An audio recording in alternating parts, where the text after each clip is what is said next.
Welcome, welcome, welcome. Hi, I'm Brett Pate. This is Coach Bruce. We're two old coaches having a drink and talking football. This is the Coach Approach. And we're running a little late on the intro, but we're good. It's coming. It's coming. Coach Bruce, every day we just get on here and give it our best go. Can't seem to find it. We'll get it right there in a second. Aside from that, we're really excited about today's show. And here it goes.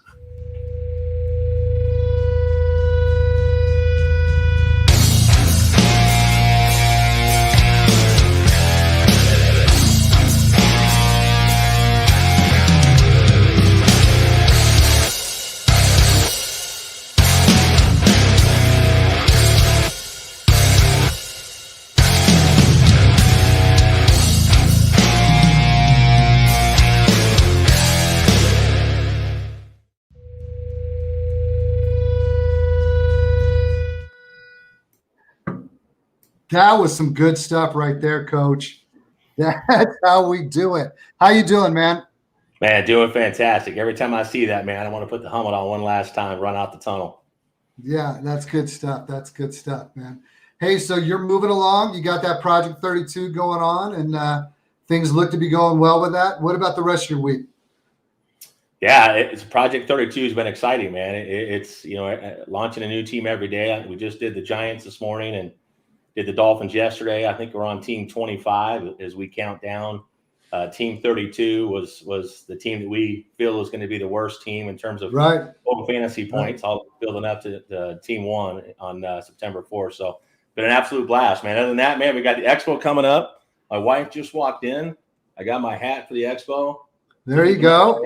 Coach Bruce 122 on the side. I'm going to be that guy that's just going to walk in and be like, hey, come say hi, What's so funny is that, and I'm really disappointed I'm not going to be able to go. We talked about it a couple of weeks ago on a test show where we just kind of brought up what football coaching clinics are like. And just looking at the interactions on Twitter, it looks like this little expo you guys are all going to is going to have a lot of similarities to a football coaching clinic, which I'm all for, man. There's going to be some great people, and I'm glad you're able to go. It's going to be so exciting. I mean, there's a lot of people talking about where they're going to meet and what's going on. And I got the VIP passes. We're going to do the draft night out with Rum Boys and all those guys. And we've got some plans Friday night to get into town, hopefully catch the Cowboys preseason game. And then Saturday, up to Monday, we're not coming back until late Monday night. We want to make sure we had a day to recover before we go back to work. So I can't wait to meet everybody. There's so many people that have a Scott Fishbowl, profile pic, or they've got, a cartoon character profile pic. So it's like you don't know what a lot of these people look like, which is why I'm making a joke out of the hat that says Coach Bruce on it so that people know who I am. But it's going to be a lot of fun meeting people and analysts that you talk to all the time and you get advice from and talk trades with and get a chance to meet them in person. So I'm super looking forward to it. Man, really, it's called a community for a reason. And those people and you and all of them are such a great knit group of people. And you guys all have common interests and want to get better and want to put your stuff out and want to grow in whatever avenue that you're trying to grow in the industry. And it's going to be a lot of fun. I'm certainly going to try and put it on the schedule next year, but jealous. And I expect to have a full report, maybe have multiple interviews coming up a week from tonight. Actually, it'll be a week from. Actually, it's going to be next Tuesday because next Wednesday I got to drive my daughter to college. I'll be in your neck of the woods, University, the real school in Arizona, University of Arizona. Come on, man.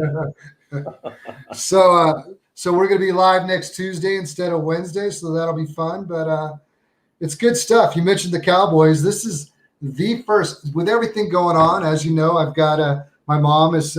I don't know how that woman is one strong woman, and she's hanging on. And it's just tough to see her in the pain and just trying to make her as comfortable as possible.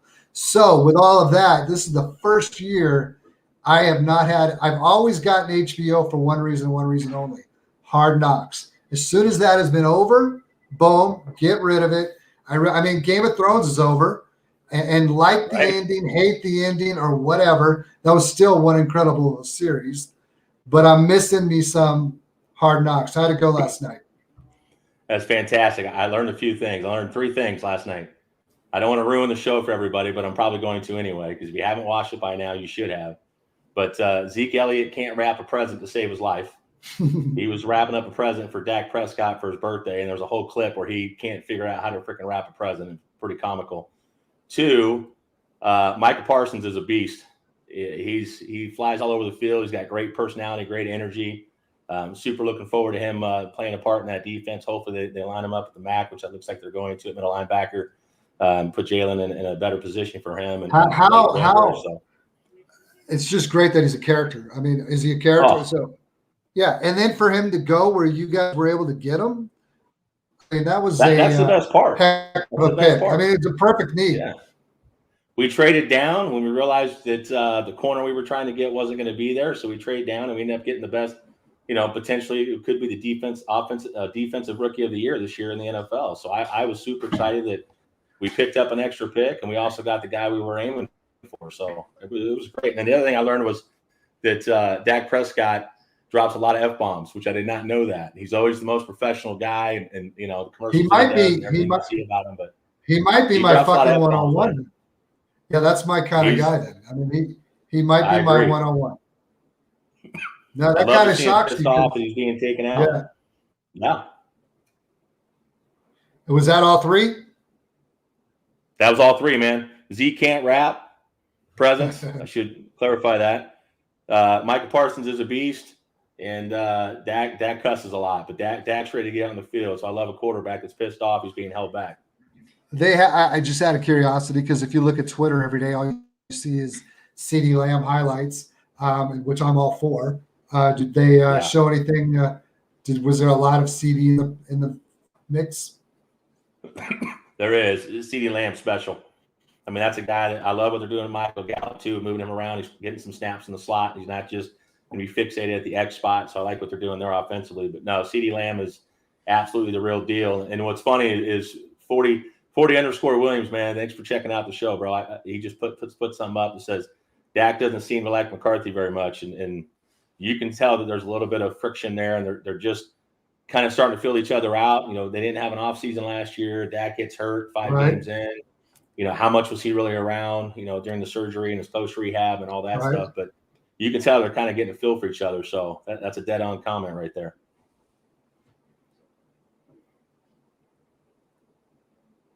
Let's talk about what happened last week, man. Let's talk about 49ers a little bit. You know what? I'll tell you what. I have the Trey Lance, Jimmy G thing is getting to the point where there's actually media members on Twitter who are actively, the days of reporting are no longer just reporting. And I'm an old-time journalist. The days now are of reporters giving what they think should happen. And in no way do I think they're wrong and say Trey Lance should be given the opportunity.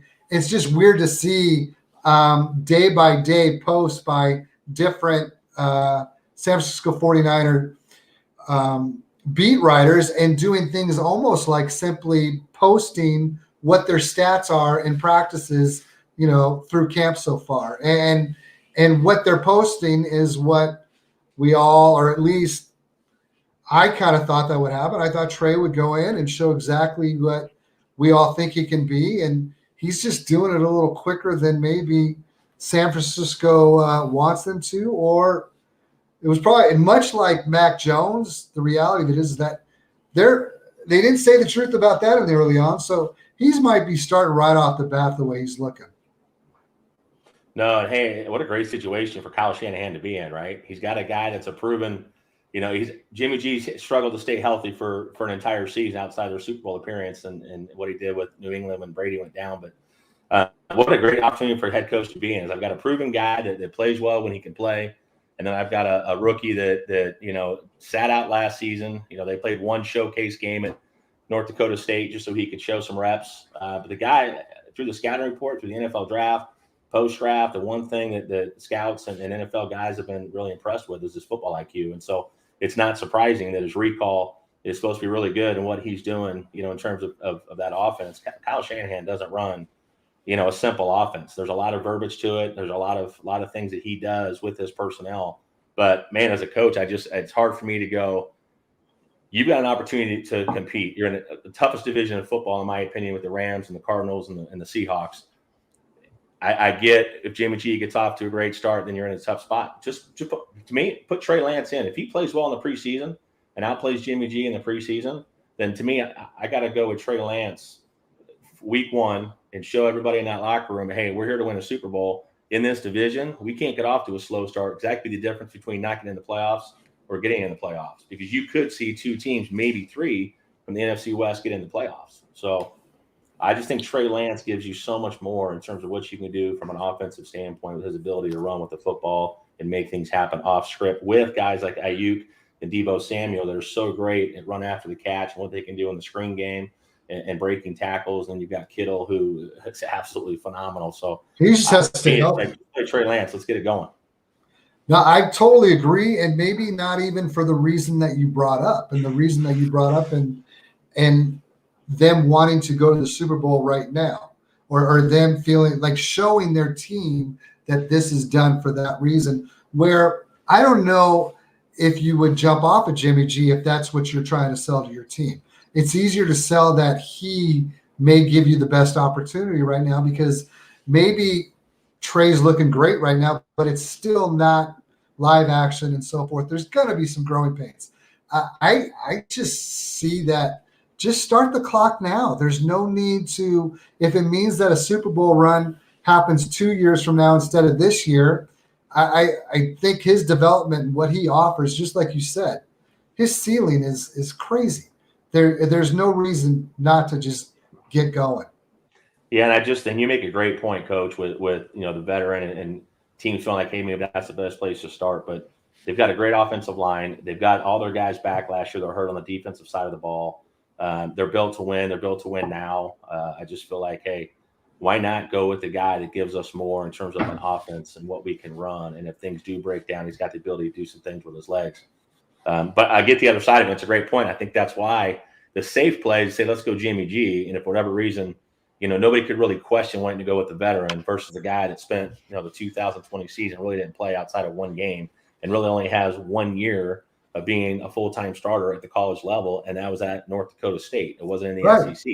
So I get the other side of that. It wasn't in a Power 5 conference. So I can certainly – no one's going to blame him if they go with Jimmy G to start the season. I just think if you got a special guy like Trey Lance and he's picking things up quicker than you thought he would, and he's showing out in practice, and if they start to open up that playbook a little bit more, put a little bit more on his plate, they get to see what he does in live game action against the other team's ones, and he plays well – even if it's a base defense, I think you've got to really start considering, hey, does it make sense for us to go week 1, or do we wait until, week 4, 5, or 6, No, I don't know. It's just a difference of opinion. It's kind of like when I was a high school football coach, and if I had a senior guy who was okay, but if I had a sophomore that I felt like had a lot of potential that can grow into it, I kind of wanted to go with the sophomore, because I'd rather,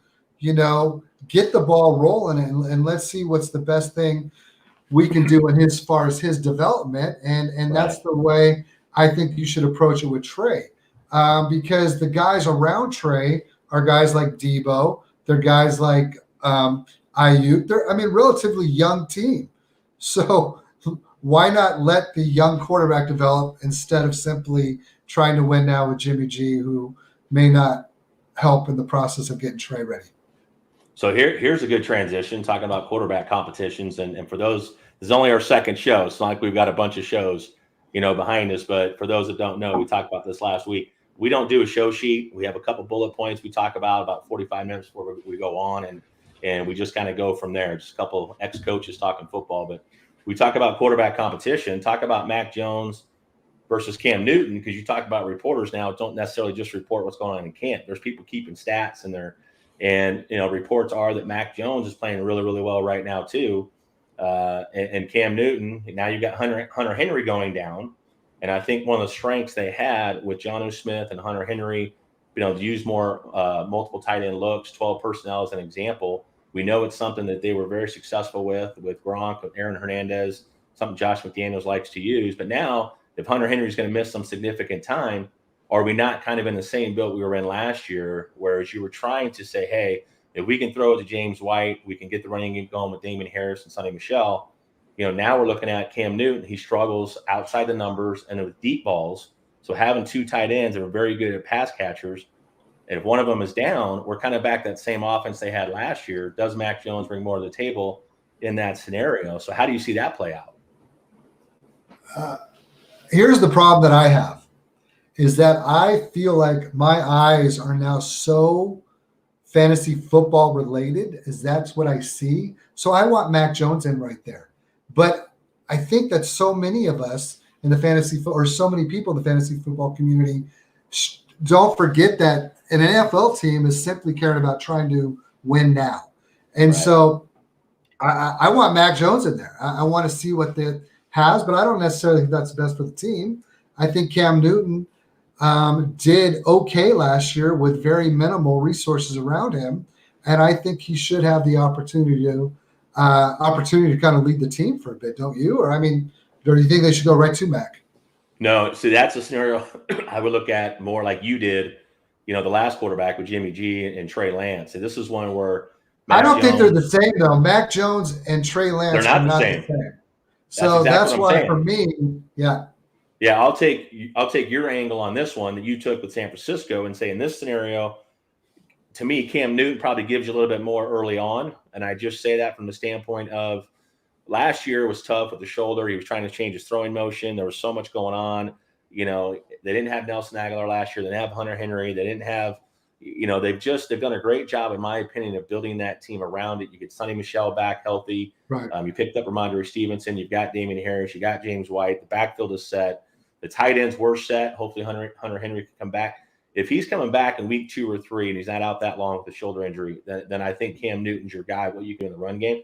But 12 touchdowns last year. I think he only threw rushing touchdowns. I think he only threw, eight touchdhdowns last season? So that's where it's tough as an offensive coordinator to go, we've got to be able to show something a little bit different. And I think with Jonnu Smith to me is the guy there. I see him as the top 12 tight end this year, especially if Hunter Henry misses time. What he can do after the catch in that offense, what they'd like to do with the tight ends. I do think that Cam Newton is the safer play, but I wouldn't be surprised if they get off to a slower start. That division is a little bit different than the NFC West. I understand Miami's coming along, but New England's got an opportunity to make the playoffs this year with the guys they get coming back on defense. Right. Hey, I don't know. I start pointing. I'm acting like a fool. No one knows what I'm pointing at. But Herms is here. I said we bring him in a little bit early. Hey, let's do it. Yeah, I think so. Let's pop him on and let's get this going. You ready for us, Herms? Yeah. What up? The legend. My gosh. What is that? Hey, Herms, man, we just want to say thank you so much for coming on. Man, we are big fans. You are, for me, I watch a lot of podcasts, and you just have a presence where your eyes I can't stop watching. And more importantly, I think that you bring a lot to this community, and we feel really blessed just to have you on tonight. So thank you. Well, no, thank you for having me on. It was so nice that you guys asked me, and I was like, oh, coming on with coaches. Oh, maybe I could learn something about football. Like that would be, because man, I got the entertainment down, but I could always afford to learn. So yeah, clue me in. You know what I mean? Clue me in on some stuff I need to keep my eyes on. Hey, I'm going to tell you this, bro. I know you're going to be at the expo. We'll get into that in a little bit, but man, I'm super excited to meet you at the expo. And you're one of those guys on Twitter that, first of all, the lateral is absolutely phenomenal. Love watching that podcast. My favorite podcast to watch. You're pure entertainment every time, which is always fun. And then the things that you do with Twitter and connecting people is absolutely phenomenal. So I know that Coach, Brett and I are both very excited to have you on the show, man. So I appreciate you taking the time to do it. You didn't hesitate, man. I reached out to you, and I think it was 5 minutes later. You're like, yeah, man, I'm in. So I appreciate that. Yes. Oh, so much fun. Oh, my God. Oh, dude, the weekend is going to be so cool, especially because, I just realized that, technically speaking, today was my Friday because, we're leaving tomorrow instead of, a little bit later like some other people are. So it's like, oh, It's like my little weekend is already here. Like, oh, dude, oh, this is going to be so wonderful. Oh my gosh, this is so great. Isn't this great? Isn't this great? Oh my, man, so many things happening. This is, I could barely contain myself. So I had 2 people on that note that reached out to me and said, "Hey, you're going to the expo. You got to give Herms a hug for me." So I walk up to you and I give you the double bro hug. You'll know that's why. Hooray! Oh gosh. Oh, well, thank you to whoever those people are. Wonderful I will tell people. you at the expo. Sounds good. Hey, so you had a big day yesterday. You had a piece, and it's one of the guys that you always talk about. So do you mind if we get a little bit into Ronald Jones and why you've been such a staunch defender of him? And I mean, just talk to us. I read your piece, and you tell us not to buy into playoff Lenny. Tell us a little more about why you're such a big believer in Ronald. So if you're interested, you can follow me on Twitter at Herms NFL, but you can find my piece through Football Absurdity at FBall Absurdity on Twitter. I apologize for not saying that. No, it's all good. But yeah, it's www.footballabsurdity.com. It's on there, and my whole thing is like, even I say it myself, it's like the most pedestrian hype piece of all time, because I found myself on this weird crusade on behalf of Ronald Jones like months ago, just as like because like one time, like in November, I tweeted out something because I think there were people being like, you got to bench Ronald Jones. He's worthless now. And I was like, come on. What are you guys talking about? He's still pretty good. And then like, he had like a good game or something, like scored like, it might have been whenever he had that really long touchdown, and just on a whim, I was like, do not besmirch the name of Rojo tweet. So like, I dug it up and I just started like using it again because I was like, I don't know, this is fun. But then as time went along, I was like, wait a minute. There are people that think he's like horrible. And I'm like, no. Okay. I was skeptical about, what we saw from him after his rookie season, because if we all remember, he only maybe finished the year like 3rd on the team's depth chart. So like 2 years ago, prior to Leonard Fournette even signing there, it was just a very irritating split of the workload with he and Peyton Barber. Yeah. But as time has gone along, he has earned more and more of the workload in Tampa. It seems like a thing that people like to point out is like, they don't trust him. I'm like, well, if you go back and look last year, they really started to trust him. So like, come on now, like, what are we talking about? It's just, right. I felt that some of the arguments were a little erroneous at this point, because it's like, man, like, and even then in the article I referenced like a piece that I found from the Tampa Bay Times, and they were interviewing like Todd Monken, who was the offensive coordinator at the time, and like in so many words, he said, and I guess by association, speaking on behalf of Dirk Cutter somewhat, who was the head coach at the time, for those who don't remember, Ronald Jones was a little bit of a developmental project. He was not nearly as NFL ready as people thought. And, and plus he was like 20 years old, like very, very young coming into the league. Yeah. At USC. Yep. Yeah. And it's just like, I mean, come on. Like it took him a while, but he got here and he did well. So it's just, I'm not saying he's great, but honestly, people listening, watching, doing whatever at home, maybe after the show, because don't take your eyes away from the screen just yet. Go on Pro Football Reference, go on like whatever website you use to look stuff up, and just like really look at the leaps that you'll find from 2018, 2019, 2020. Ronald Jones isn't bad. He's not bad. You mentioned just his opportunity that he's gotten. Every year it has increased. And I think last year he had a 60%, what do you call it, a share rate over Lenny, and Lenny was like a 42. So they're beginning to trust him every year since. Yeah, and it's just, and if it weren't for Ronald Jones getting hurt at the very end of the year, because if I remember correctly, it was a quad contusion that kept him out and opened the door for playoff Lenny or Lombardi Lenny or whatever you want to call him. That very easily could have been Ronald Jones doing that, based off of, he was the far more efficient runner last year. And also, I will say, something that I did omit, not purposefully, but I forgot to, in fairness to Leonard Fournette, yeah, he had like a high ankle sprain he was dealing with. But regardless, regardless, during the regular season, the guy you wanted to have was Ronald. He was really good. He was really good. Right. And like, so they bring in Giovanni Bernard, right? And it's like, okay, well, Tom Brady likes to throw to the running back when he can, but he doesn't trust either of those guys. So it's like, okay, can we project that Gio Bernard could possibly take away some time on the field? Sure, whatever. Yeah, we'll catch the ball and do the thing. But I don't know. Everything coming out of Buccaneers camp is just like, yeah, Ronald Jones. He's the number one option running the ball. Everybody's giving him rave reviews right now. It's all about Rojo right now for sure. Exactly. As it should be. I'm just so yeah, that's basically all it is. And I feel like I have succeeded. This has been months in the making. Just me repeating the same stupid phrase over and over again, and just conveniently doing these little things. And like, here we are. People have come around. I have accomplished my mission. Just do not besmirch the name of Rojo. Don't do it. Don't do it. That's right. That's right. I think it's part of it too was like the passing game. You mentioned it.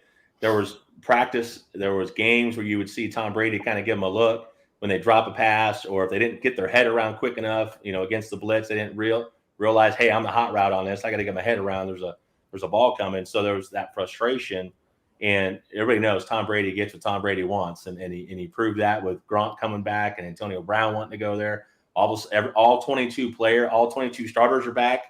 I mean, it's crazy what he can do to a culture of a franchise. But I think some of the things with Rojo, too, as you look at, okay, they brought Gio Bernard in, take away playoff Lenny, what he did in the playoffs last year. He didn't have a great year last year if you look at the metrics. But it's Antonio Brown, it's Gronk, it's Cameron Brate, it's O.J. Howard, it's Mike Evans, it's Chris Godwin. There's so many mouths to feed in that offense that I think people just get scared off. And if he's not going to be involved in the passing game because of Gio Bernard, what does Rojo's 2021 outlook look like? And I'm like you, and my buddy Brad Starr over at Roto Lounge. He's a big Rojo guy. He's been a Rojo guy since he was drafted. I've got a ton of shares of him. I'm not giving any of them up unless it's for the right price. So I'm going to ride that train with you all year. Yes, we did it, folks. We did it. Hey. And I will say, just real quickly, I am one of those people who was very skeptical a long time ago. I didn't always have the rosiest opinion of Ronald Jones. So just I got convinced. So if people, if you're out there and you're still not sold, it's like, hey, this isn't even coming from somebody who was all in on him the entire time. Right. Well, let me ask. I asked this last week of our Meet the Analyst guest, Christian Williams. What is your process? So when you talk about you weren't always in, how do you formulate your rankings? I know you have some. So what does your process look like? I mean, at least for me, the most important place to start is just figuring out, going through the different backfields and being like, okay, well, we need to look at, historical trends, especially if the same, coaching staff has been in the same place for at least a couple of years or whatever, kind of look at what they've been doing. Or, if there's a new coaching staff somewhere else. Hi, Robbie. You can always, just apply, it's okay, well, this, cause right now, with the Detroit Lions this year, it's just okay, well, it's not the same group of people as it was in the past, but hey, Anthony Lynn's coming in. So, well, what does Anthony Lynn do with his offense? Well, we have all that time with the Chargers. And then, those days with, Tyrod Taylor in Buffalo, we have a general idea. So it's just you start there, you look at how things, kind of tend to go. Then you just look at the roster and it's just okay, well, they tend to have a guy that they want to, carry, because I don't know, Minnesota, for example, I went through and I looked at it and it's okay, at least over the last however many years I have notes about this somewhere. I probably should have pulled it up. The lead back is just 70% of the snaps or something, that one guy's going to be on the field. And you look at the roster and it's oh, yep, duh, Dalvin Cook. Okay. So just stuff like that, really trying to piece together. It's just who's where and what role do they fit into on their own team? Because once you get that solved for all 32 teams, it's okay, well, then it just goes down to, all right, so I figured out how much of a workload I think they're going to get. Well, how effective do I think they're going to be? And that's when you get into, talent evaluation, also if the offensive line is good or not, or mediocre, anywhere in between, it's you kind of have to factor all these things in. So ultimately at the end of the day, Well, and for me, I do all of my rankings and all this stuff, and everything at the lateral FF on Twitter is PPR. We do full point PPR, so I always keep that in the forefront of my mind.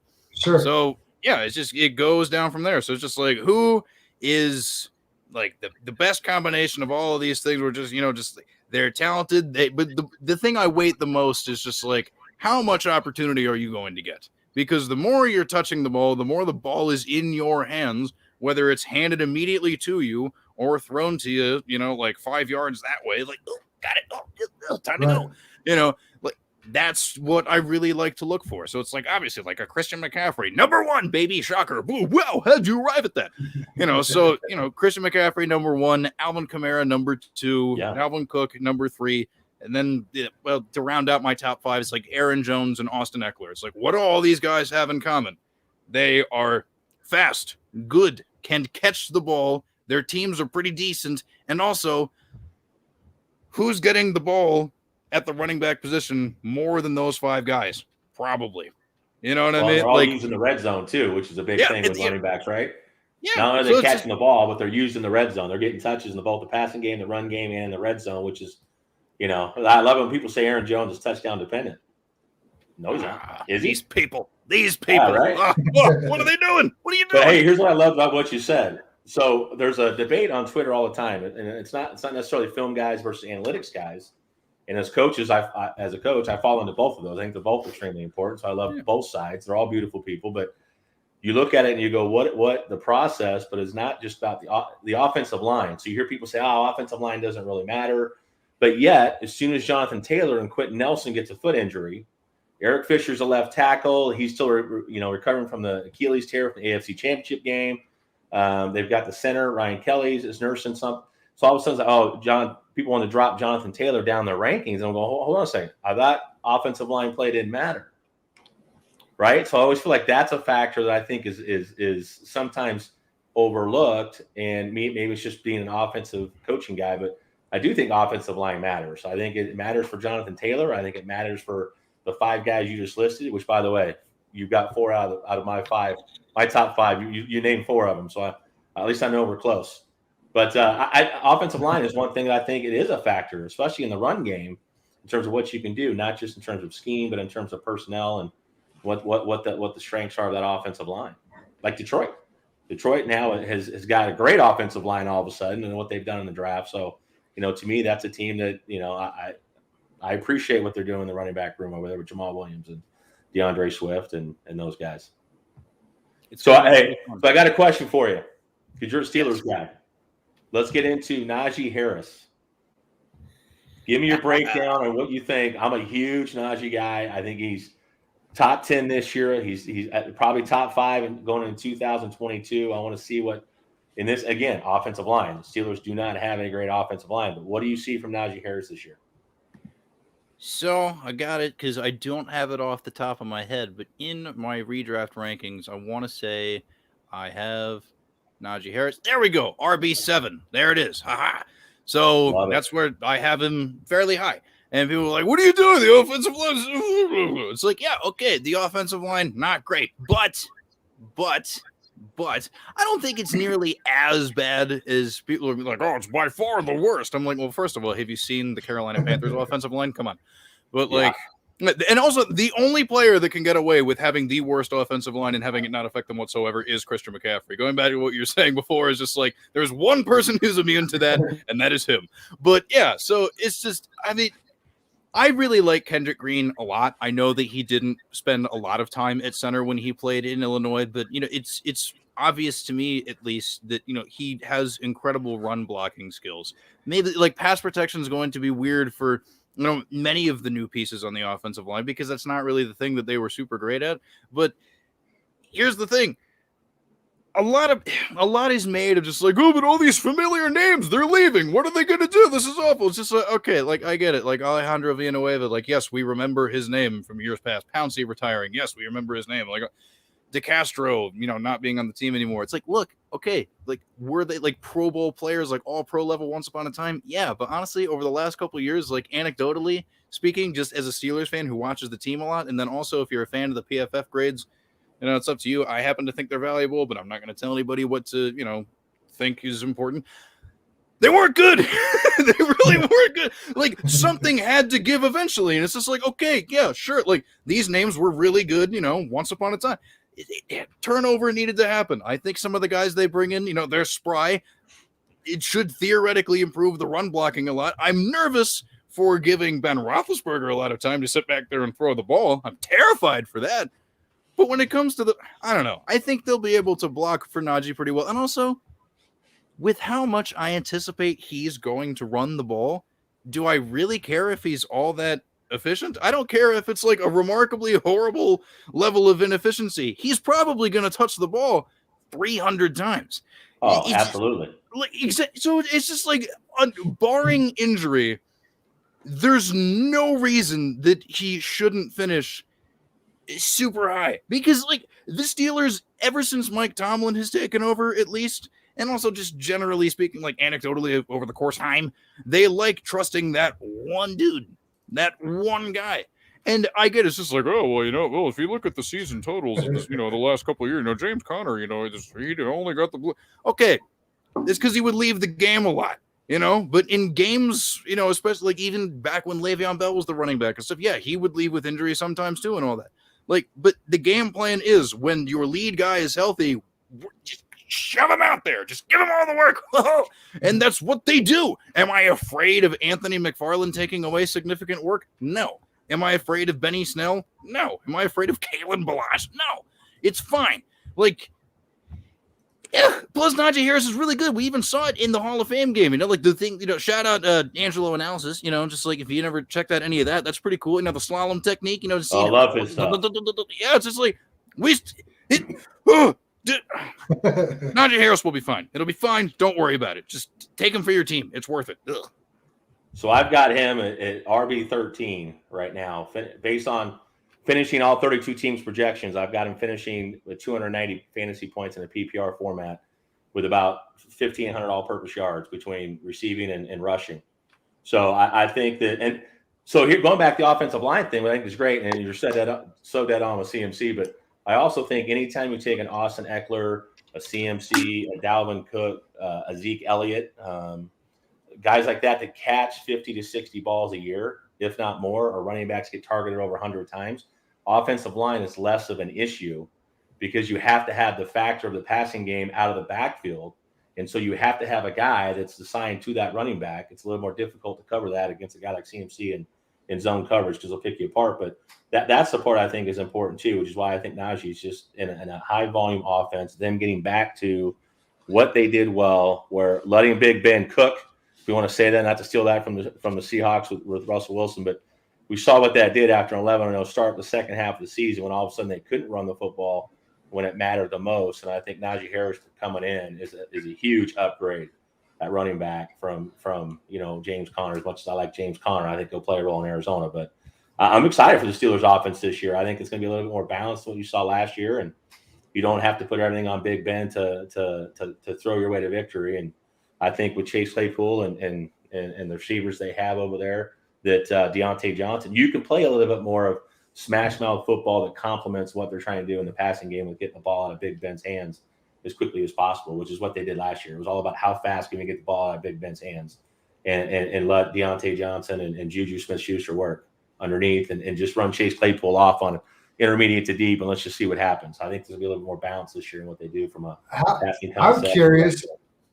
I'm curious what a Steeler fan, how do you rank those three? Yeah, that was going to be my next question. There's a lot of debate going on about Johnson versus Claypool versus Juju. So let's hear what you got. Well, I got my handy dandy rankings pulled up. I got Deontay Johnson at wide receiver 16, Chase Claypool at 22, and then Juju Smith-Schuster at 31, but I'm probably going to move him down maybe like a little bit, but either way, somewhere still around there. But I will say the important thing to consider is that the gap for me between a Deontay Johnson and a Chase Claypool has closed significantly, because one thing that I was most skeptical of, ahead of this season was exactly how long it would take for Matt Canada to be able to fully install his offensive system. Because I remember reading articles, about, like the GM and ownership, talking about like, well, like maybe you won't see the full offense right away, but as the season goes along, we'll slowly roll it out and introduce these new concepts. So I was like, okay, well, how long is it going to take for that to happen in my head? How can I, project this outward? Because if things are going to be like, if we're going to see a significant amount of continuity from last year, then I would have had, Chase Claypool ranked third out of that group, just because it was like, well, if the offense runs anything like it has in the past, like that role in the offense that Chase Claypool filled last year, it's a lot of big play stuff. It's very hard to count on, but when it hits, and it does very well. But the Matt Canada thing, and we saw evidence of it at his different stops along the way as a collegiate coach or whatever. And like, namely in my neck of the woods when he was at College Park with the Maryland Terrapins, woohoo! Yeah. You see a lot of just, moving parts, doing things, pre-snap motions, blah, blah, blah. But like also, oh yeah. And then just like a ton of jet sweeps and also a lot of stuff off of play action, which is something that the Steelers really have not done a whole lot of in recent history. But I was like, okay, so if they're going to do a lot of this type of fancy stuff, particularly with the play action thing, because I was like, okay, well, if they're going to go heavy on some play action stuff, who is the receiver on this team in my mind that could definitely create the best mismatch or whatever for those types of situations? Probably Chase Claypool, because, especially like with his, his reach and all that other stuff. Right. And like that, and plus he's fast enough to be able to do all the stuff, but the size disparity between him and some of the people who will be covering him in those situations. Wow. And then we saw it in the Hall of Fame game. It was like, oh my God, they're doing it. They're doing it. They're doing the thing that I thought they might do. So like, once it was confirmed to me, like, no, they're not slowly rolling this out. This is Matt Canada's offense. It's just going to be this. I was like, okay, well, they told me about it in camp. We saw it in the first game already. This is just what's happening. All right, Claypool, you're just right up the ranks, because I love his athletic profile for that role in that offense. It is brilliant. Deontay Johnson's probably still going to out-target him. Yeah. But Claypool's going to see a significant bump. I'm so excited about this. I love Chase Claypool, man. This is going to be so much fun. It's going to be a really fun team, dude. Woo! This is going to be wonderful. It's funny because I love how you got into the offensive scheme that he used at his previous stops in college and whatnot. And I just released the Steelers page a few days ago on Project 32. But I love – that's why I have Chase Claypool has jumped up. So I've got him at 16, wide receiver 16, and I've got Deontay Johnson, wide receiver 20. But like you said, Deontay will see more targets, will have more receptions. But I think with the heavy play action to do, Najee Harris makes that play action even more valuable. I think you'll see Claypool in the intermediate and those deep shots off of play action. And I think just the yardage and his ability after the catch and his speed are going to open up some big opportunities for him. So I think in terms of touchdowns and yardage, I think is where he gets Deontay. But if targets for sure and receptions, I see Deontay being the guy. Still, because he's that possession guy to me in that offense. Oh, yeah. If it's 3rd and 5 and we go, and he's the guy I'm looking for at the sticks. He's the guy that is going to make things happen. And then you got Juju out of the slot. But I just think Claypool becomes that big play. And I think he's going to run more of the intermediate. You're going to see more of a route tree from Chase Claypool this year than what you've saw last year. And he's very capable of doing that. I think it's exciting for him to know that I get to be more than just the guy that takes the top off on the plays. I can actually run some intermediate stuff, get some more digs. I can still be involved in the screen game. I can make some things happen if I make a guy miss. So I'm excited, man. From a fantasy perspective, the Pittsburgh Steelers offense is going to be fun to watch. And as an offensive coordinator type, it's going to be fun to see what they do. Tremendous. I love it. I love it. Herms, you're the best, man. You're the best. He is, man. You can talk to Herms all day long, man. Oh, hell yeah. And well, I mean, we're like throwing him nothing but fastballs. Hey, what do you think about the Pittsburgh Steelers? I don't know. What do you think? And it's like been perfect. Give us some guys not on the Steelers that you're really high on. Like if I'm sitting here and I've got a situation where I lost a guy like Cam Akers a few weeks ago, and now I'm trying to trade for an intermediate or someone in the middle or someone that isn't going to cost me everything.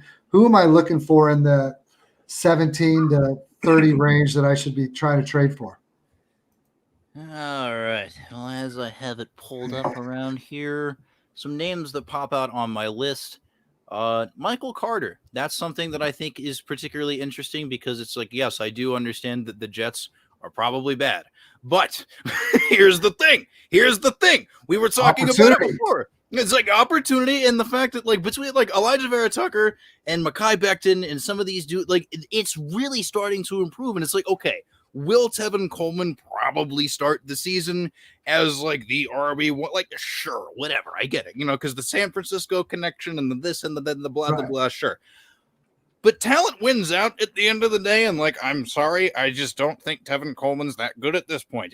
It's okay, like, and that's not a dig at the play. He's had a fine career to this point, but as time has gone along, it's just like, I don't know, man, I'm not here for it. But Michael Carter, he's and a lot of people are just like, oh well, he only ever worked in tandem at North Carolina with Javonte Williams. So it's like, who knows if he could do the whole. It's just like, but when we were talking about him coming out, nobody ever assumed that he would just like, oh, this is the workhorse.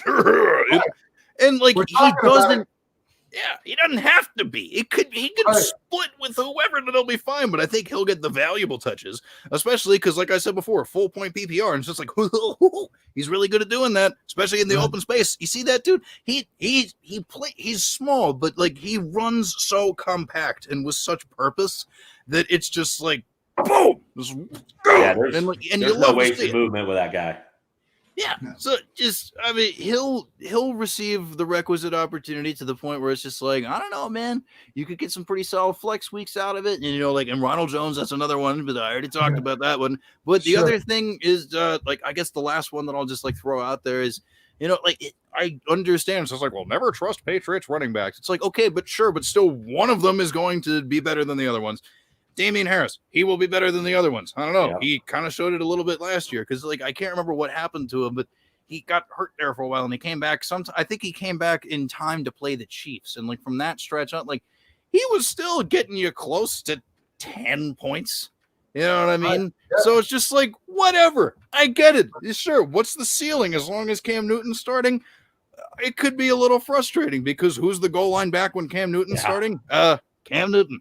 But are we sure that Cam Newton's going to be the starter the entire time? No. You talked about it earlier, talking about like what you guys would like to see in terms of the others. It's like the minute it becomes Mac Jones, it's like, oh my gosh, who are we gonna? We're at the goal line. What are we gonna do? Who do we give it to? And then Damian Harris is over there like, hey guys, hey, check it out. It's like, oh yeah, oh that guy, cool. Yeah, there you go.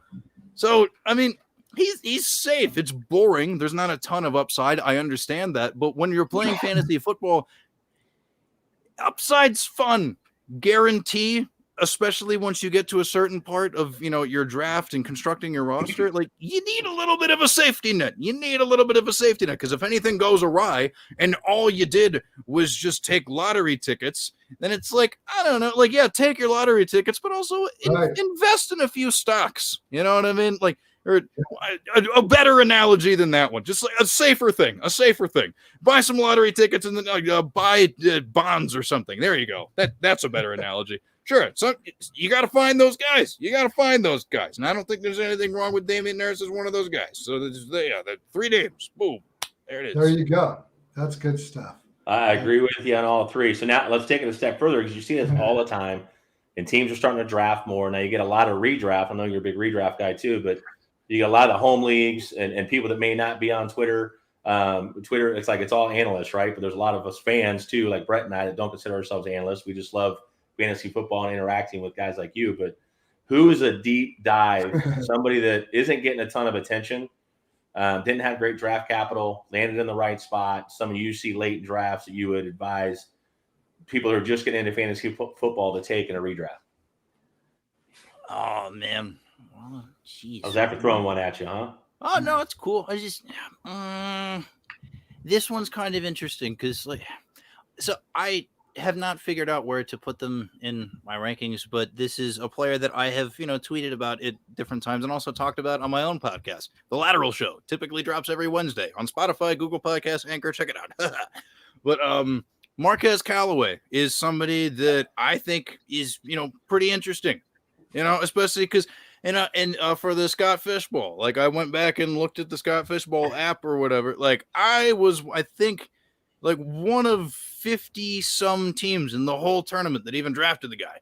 It's before Michael Thomas got injured, even I was under the impression that the whole Traquan Smith, like it's gonna happen.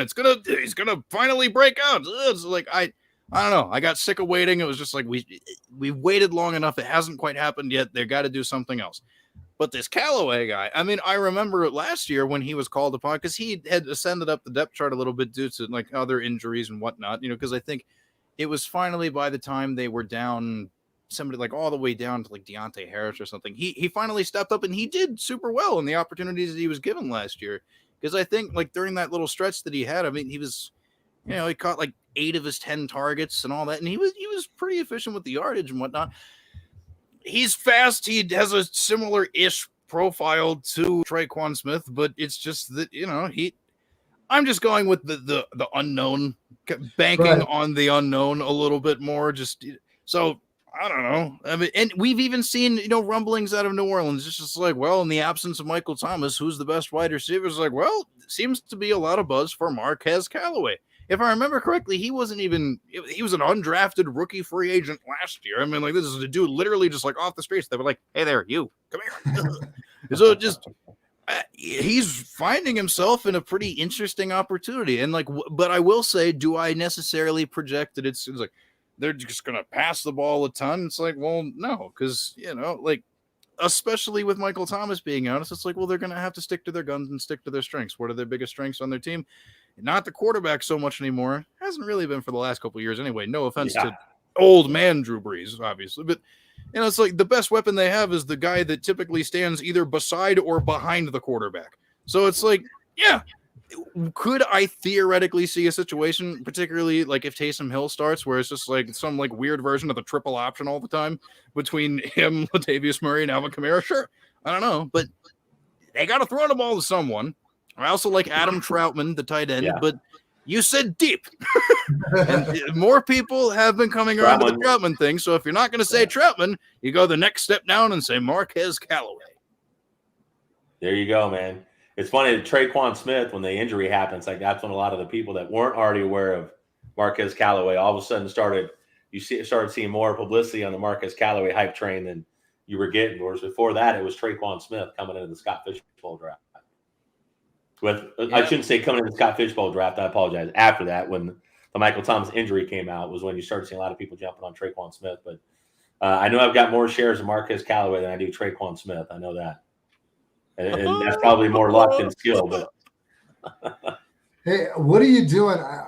I know you're more of a redraft guy, but in Dynasty, what are you doing with Michael Thomas? Anything? Are you totally out? Because I feel like I'm totally out on that guy in Dynasty. So, I mean, for Dynasty purposes, it's not a completely different situation, because even in redraft, it's just like, oh, gosh, no. Yeah. Oh, I'm not doing. But for Dynasty, he is slightly older than I think people realize. And also, it would depend on where he ends up, because, like, do I think his, is he going to finish out, these, like, few years he has left making any sort of impact in New Orleans? No, probably not. If anything that I've heard about him wanting out is true. And also it just even it doesn't make sense to move on. His relationship with the team seems dreadful. But because of where his value was and where it has already significantly dropped down to, if you are like the dynasty manager that has Michael Thomas on your team, what are you really going to be able to move for that asset anyway? Because like you're probably just like, and unfortunately it all kind of happened at once, but it's like you are stuck with the bag. Like it's, you know what I mean?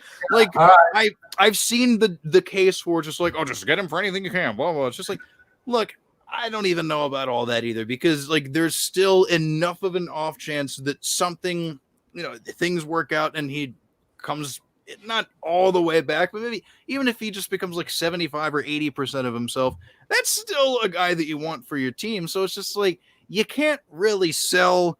Buying also kind of feels weird. So it's just like, if you already have him, then just like, be patient, see what happens. And if you don't already have Michael Thomas on your roster, then good. Unfortunately, I'm one of those guys that has quite a few shares of Michael Thomas, where his ADP was going into drafts. It was a value.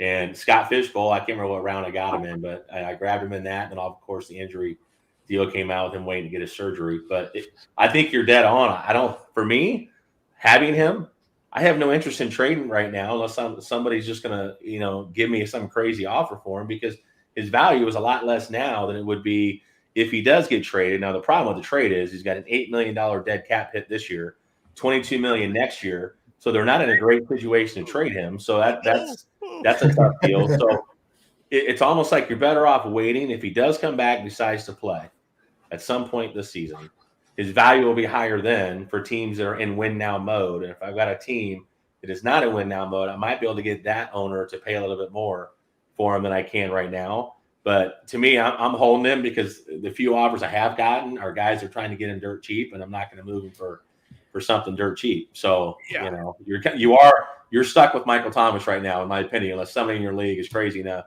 with the unknown that's going on right now to make you a crazy offer. And I think it's that unknown that scares people from giving you any good value for him in return, which sucks when you own him. Be what it be. It be what it be. Yeah. I certainly wouldn't make any offers to go get him right now. That's for sure. Yeah, it's kind of just like hold pat across the board. Just like wait, I guess. It's really the only thing you can do. Hey, so we got a few minutes left, man. I'll be down at the expo. What are you doing? What's your plans? Oh, geez. My plan is I've heard rumblings of karaoke. Very excited about that. That is one of my favorite things to do with my free time. I don't know, just hanging out with people. Hopefully, finding some good food. I'm really excited about, I think, because I live in the state of Maryland or whatever, so like there are only but so many fast food chains that are around here that are not elsewhere. But I saw that in Canton, or at least somewhere around Canton, there is Church's Chicken and Raising Cane's. So I've decided, just me being the incredibly unhealthy individual that I am, is just like, well, I am definitely going to both of those places. So Raising Cane's is great. Yeah, Raising Cane's is good. Have the chicken sandwich. It's just chicken tenders, but it's damn freaking good. I've heard so many good things, and I'm a fast food enthusiast, so like I am definitely going for it. That sounds so. I've never had Church's, so I know nothing about Church's. I'll have to get the details from you on the karaoke things. I've seen that a couple times from a few different people, and I don't get in until late Friday night, but then we're not leaving until Monday night, so we're gonna have fun on Saturday, Sunday, and have time on Monday to recoup before I have to come back to the real job on Tuesday. Nice. Well, it seems like it's going to be a super fun time no matter what happens. So just like it is, all these people coming together in Ohio where the Hall of Fame is. We can see all the busts in the museum and the whole. Oh, this is going to be great. It's going to be great. Just a bunch of nerds hanging out. Woo. Yeah. It's going to be a lot of fun, man. You guys are going to have a blast. Herms. I had to get the Coach Bruce hat. There you go. Coach Bruce. Everyone knows who he's at. So everybody knows who I am, because everybody's got pictures for their profile picture and whatnot. It's like, at least if you see it, to say hi, right? So I'm going to be that guy. I'm just not a shy guy. So we'll make it happen. All right. Hey, just wanted to say, Herms, as a guy who struggled with mental health a long time in his life, it is something neat to see you openly talk about your struggles with it. And it does two things. A, it makes you feel better talking about it.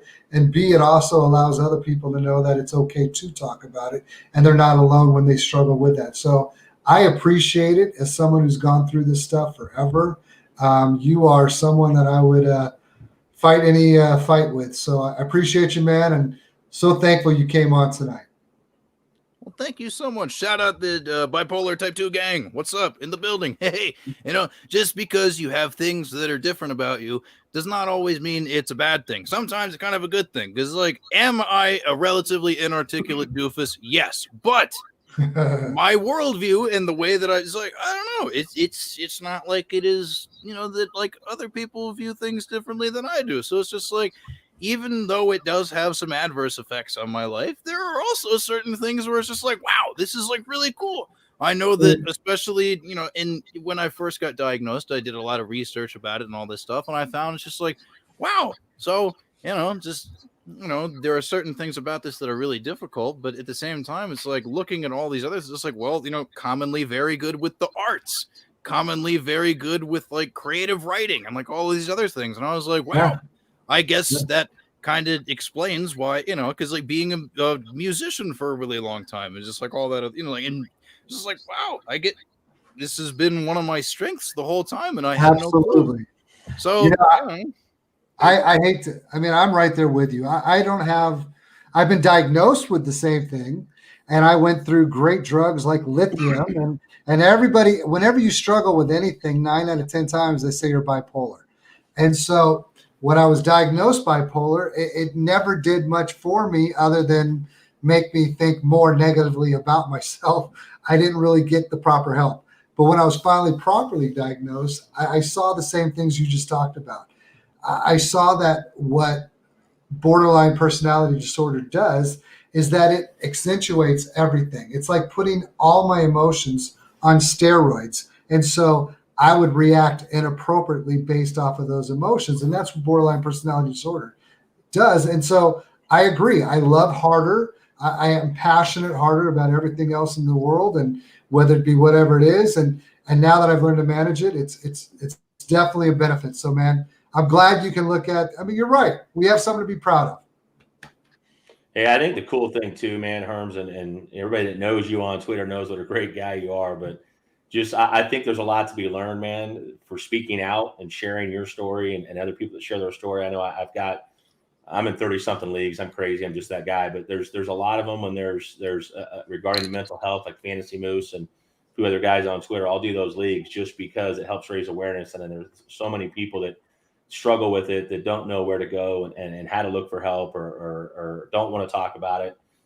So I appreciate you for being somebody that is kind of the ambassador for that on Twitter and is openly willing to talk about it and just understand that you're helping a lot of people along the way that you probably don't realize. So, man, dude, what a great time having you on the show, man. I know you're one of my favorite follows. I know Brett speaks very highly of you, and I know there's a lot of other people that are huge fans of yours, man. So we were super excited to have you on and can't thank you enough for that, man. I appreciate it. Well, thank you so much for having me. Oh my gosh, this was a ton of fun. Wow. Yes, sir. Everybody just look out for the Steelers, man. I'm telling you, it's going to be a great time. It's going to be a great time. Right. Coach Bruce, have a great time this weekend. I'm all out, man. I'm about ready to refill it, man. Yeah, you and me both. You guys have a great week. Have a good time. We'll see you next week, everybody. All right, man. We'll see you guys.